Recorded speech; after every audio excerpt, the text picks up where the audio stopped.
Hi, I'm Dr. Tom Denisowitz with Airrosti, and we're going to be talking about plantar fasciitis and ankle and foot pain today. All the information that we're going to discuss comes from our live free webinar series, and if you'd like more information about that, you can click the link in the description below. Without further ado, let's get started. Let's discuss some interesting facts about foot pain, ankle pain, and plantar fasciitis.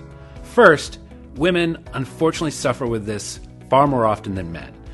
When we do national research studies, we see that women are afflicted much more often with ankle and foot conditions than men are. Secondly, you would think because we have feet on both sides and we use them equally and we wear the same shoes that this would affect both feet equally. But over 2/3 of cases of ankle pain, foot pain, and plantar fasciitis are unilateral, meaning it's only affecting one side. So it makes you think it's probably not just happening because of the shoes you wear or what you do, and the problem might be higher up the chain, maybe a knee issue or maybe even a hip or low back issue that's causing some of these foot and ankle pains. And lastly, you may think you're the only one suffering with this, but it is a huge national problem. In fact, when we do estimates, over $284 million are spent annually on trying to treat and fix plantar fasciitis.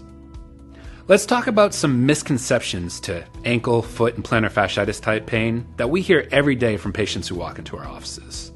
First, although it is called plantar fasciitis, a lot of times this heel pain condition has moved past the inflammatory state, which is what we typically consider an itis. This is why sometimes patients who suffer with this condition can get a steroid shot designed to reduce inflammation and are still left with very similar or the same pain. Next, we often see that patients who have tried other interventions like an injection and they haven't seen relief will think the next step has to be surgery. Okay, this didn't fix it, let's go cut it out. And we do see patients who have had surgeries for these conditions and again still have this pain or very similar pain because the surgery didn't in and of itself identify and treat the underlying root cause, which is still left. Next, everyone loves that term of a spur, and they always love to blame it for their pain. I've got a heel spur, I've gotten a spur here, and I'm here to tell you that in the foot and ankle especially, a lot of times those spurs are more a symptom of the problem and not the actual cause of the pain itself. And then lastly, we always like to blame our parents for our problems. And so people will say, I've got this toe pain or this foot pain because my mother had it or my dad had it. And in most of these conditions, although there can be a little genetic component, this pain really comes from how we use and abuse these areas every single day. Let's talk about some of the root causes that lead to these type of ankle foot pains like plantar fasciitis and Achilles tendinopathies. So a lot of times we think the problem will always be where the pain is, but especially in the ankle, we can see that problem be further down away from where the pain is, like the toe, especially the big toe. We can also see these problems go higher up the chain, maybe an issue in the knee and the hip.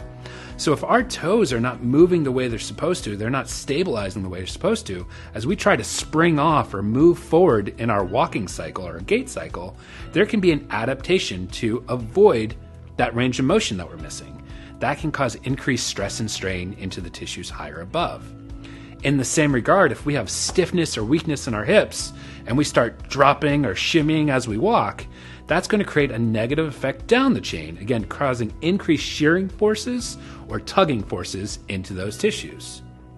So, although we can have very common underlying root causes, we're going to see that how it wears those tissues tends to be a little bit specific to the individual, depending on what your morphology is, what your day-to-day activity level is, and how you use it.